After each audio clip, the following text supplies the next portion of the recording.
Hi and good evening. Thank you for watching. I'm Shakil 5858. I am Ami Buddham. Now the latest headlines from world channels and news agencies.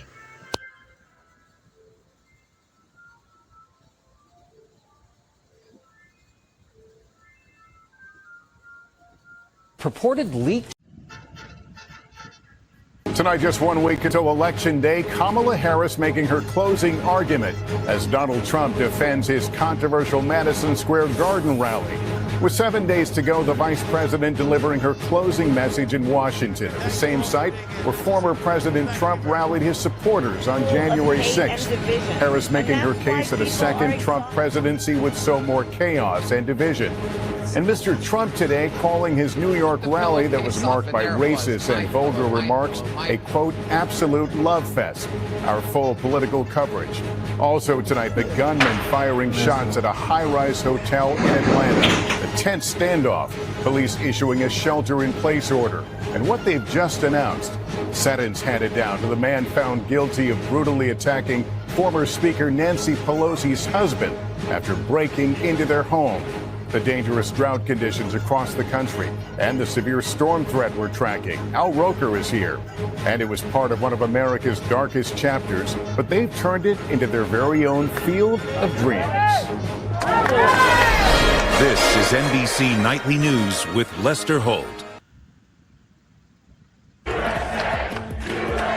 1 week to go. Donald Trump heads to the battleground state of Pennsylvania after defending his controversial rally at Madison Square Garden. It was like a love fest, an absolute love fest. That has nothing to do with Trump. How the Latino community is responding. I think we're all pretty insulted. Plus, Vice President Harris delivers her closing arguments from the site of Trump's January 6th rally. This is someone who is unstable, obsessed with revenge, consumed with grievance, and out for unchecked power. And tonight's Eye on America, we're in rural Georgia talking to voters. I feel like people are tired, but people are tired of not being heard. The CBS Evening News starts now. Tonight, breaking news as we come on the air in the West. The gunman opening fire from a hotel balcony at a Four Seasons. Also election night, 1 week from tonight. Kamala Harris had her major speech just a short time ago. Her closing pitch tonight to voters, to Republicans and independents. And Donald Trump and what he told our reporter about those jokes about Puerto Ricans and Latinos. And we remember a beloved actress tonight, Terry Garr. First tonight, the race for the White House. 1 week left. More than 51 million Americans already voting early. Tonight, Donald Trump, what he told our reporter after those jokes about Latinos and Puerto Ricans, a comedian calling Puerto Rico an island of garbage at Trump's rally in Madison Square Garden. Trump today calling the rally, quote, an absolute love fest. And tonight, tens of thousands now gathering to hear Vice President Kamala Harris deliver her closing argument in front of the White House from the same place Donald Trump spoke from on January 6th. Her pitch to Republicans and independents with 1 week to go. Also tonight, those alarming images coming in at this hour. A gunman barricaded inside a room on the 33rd floor of the Four Seasons in Atlanta. The suspect throwing objects off the balcony, then opening fire. Police telling people to shelter in place were on the scene. Overseas tonight, the disturbing scene in northern Gaza. An Israeli airstrike leveling a 5-story building housing displaced civilians. More than 90 people killed, including children. One of the deadliest strikes now in this war. Back here in the U.S. tonight, in the Hamptons on Long Island, the murder at a spa resort, the woman found in a guest room. The Delta flight aborting takeoff, the smoke scene pouring from one of the engines. The daring rescue at sea, a father and 2 sons found after clinging to their capsized boat for hours. The growing concern tonight over fires in the Northeast, one of the driest Octobers on record. The fires already in Massachusetts, and now a Halloween near 80 degrees in New York City. Tonight, McDonald's CEO now apologizing after the deadly E. coli outbreak, what he's saying. And the tributes pouring in tonight for actress Terry Garr.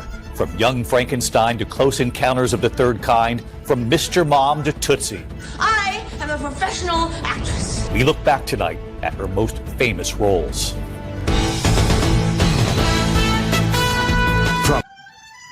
Tonight, the cannabis candy bust days before Halloween.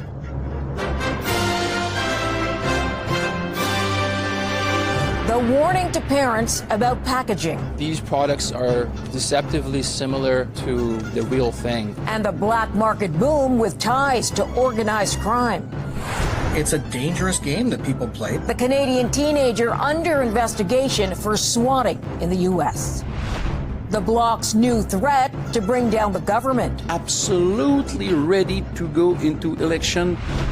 And a candid confession by singer Shawn Mendes. Man, I'm just figuring it out like everyone, and I don't really know.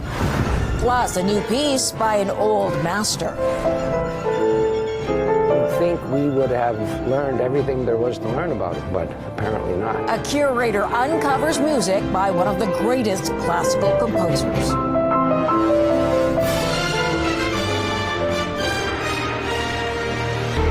On this Tuesday night, heightened security a week before America votes. From torched ballot boxes to death threats on polling workers. So these are the things that keep us all up at night. What American election officials are preparing for and how Trump's campaign is stoking anger. Why the Bloc Québécois says it's ready to topple the Liberal government. This is exactly what we are starting to do as of now. Does it really mean Canada is closer to an election? Plus, why many countries are condemning Israel's move to ban the UN Relief Agency for Palestinians. And seeking answers from the dead. The first of its kind lab in Nova Scotia investigating marine mammal deaths.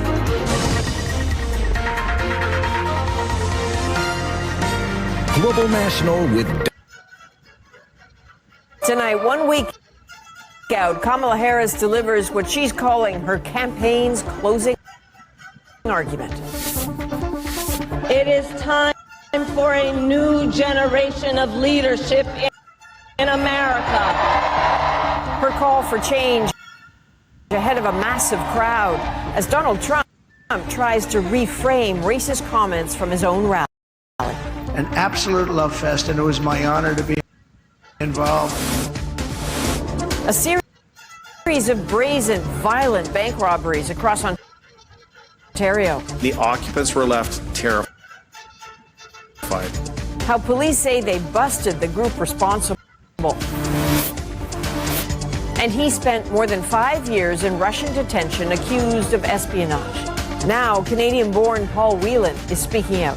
It's a horrific event to be arrested, especially when you haven't done anything. How he survived in a squalid prison camp and wound up gathering information on the war in Ukraine. So you were spying while in jail for spying? Yeah. Good idea. Paul Whelan's first Canadian interview since his release. From CBC News, this is The National with Chief Correspondent.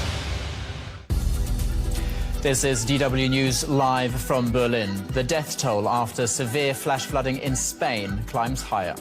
Authorities say 72 people have now been confirmed dead. The government declares 3 days of mourning as rescuers race to save people still trapped by surging waters. Also on the program, Kamala Harris tells America it's time to turn the page at her final major speech of the election campaign. But the vice president's last rally is overshadowed by a controversial comment from President Joe Biden.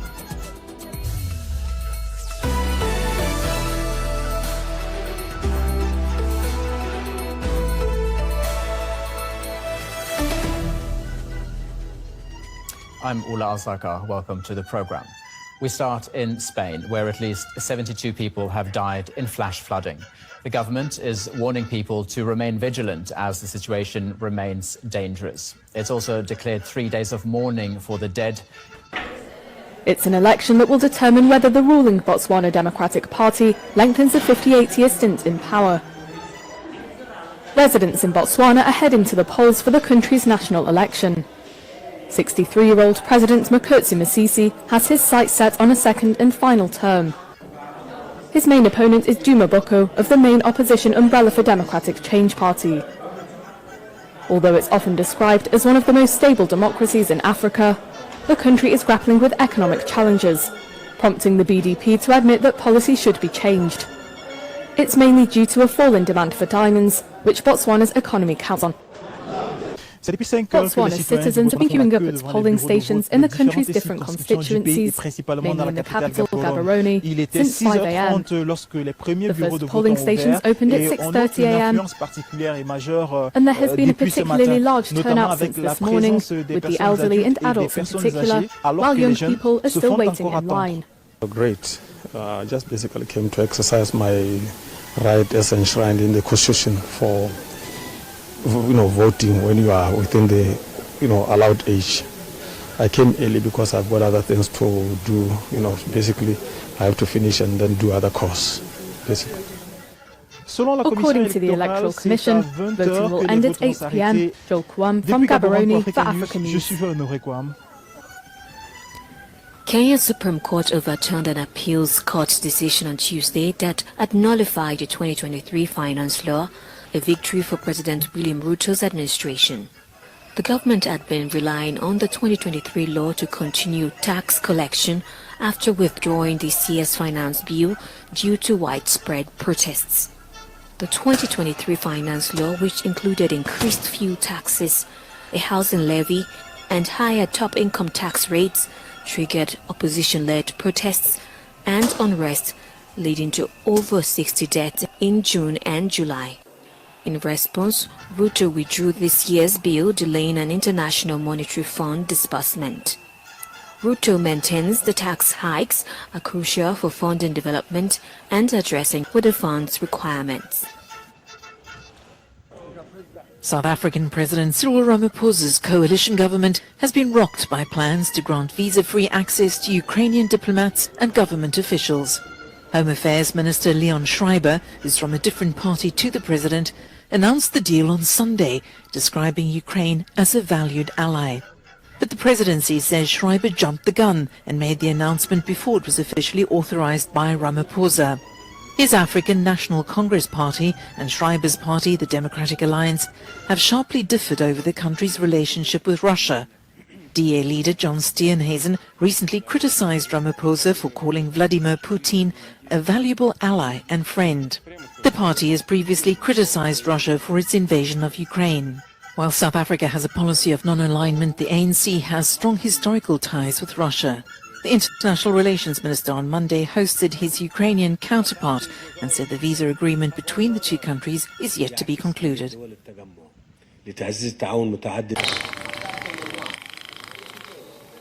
In the Ituri Democratic Republic of Congo, the war has left deep scars. But amid these ruins, a glimmer of hope is emerging.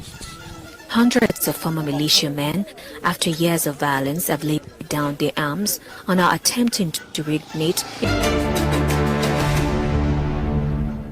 Headline news this hour. Hezbollah's new leader Naim Qassem warns Israel of a heavy price if Israeli forces remain in Lebanon and stresses that his group was ready for a prolonged conflict. He also vowed to continue with his war plan that says the group will accept a ceasefire with Israel under acceptable terms. The 71-year-old says Hezbollah is fighting to defend Lebanese territory and it was not a result of foreign influence. The remarks were made in Qassem's first address since being elected to the top post, succeeding Hassan Nasrallah after he was killed in an Israeli strike on South Beirut last month. On the ground, strikes rocked the eastern Lebanese city of Baalbek and its outskirts hours after Israel issued an evacuation call for the area. Baalbek is home to one of the world's most preserved Roman ruins. It was spared from earlier bombardment due to its UNESCO status. India dismisses Canada's claims linking Home Affairs Minister Amit Shah to plots targeting Sikh separatists on Canadian soil as ties between the two countries grow more tense. New Delhi describing the allegations as very weak and flimsy. Canada has yet to release any evidence of the claim, which was made by its Deputy Foreign Affairs Minister to a parliamentary panel. An Indian government source says they were alerted by Canada of these allegations in October last year. This is the latest in a series of accusations between New Delhi and Ottawa over the murder of a Sikh activist on Canadian soil, though it's not the only instance of India's alleged targeting of Sikh separatists on foreign soil. Troops from China and India withdraw from two contentious points along the disputed Himalayan border in Ladakh, marking a new dawn in the relations. The two sides struck a key patrolling agreement last week, putting both on a clear path to ending a 4-year military face-off. The full details. One of the 200 France 24 correspondents around the world.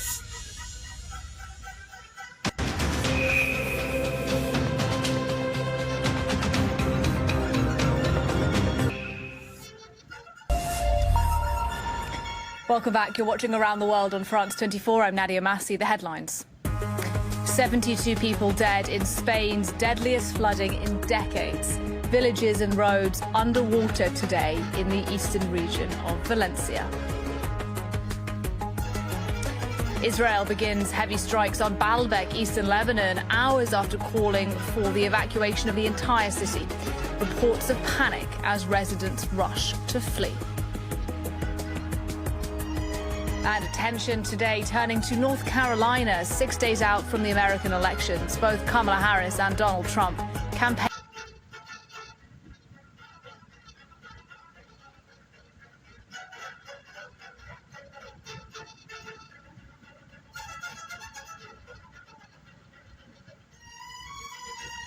Thank you for sparing your precious time.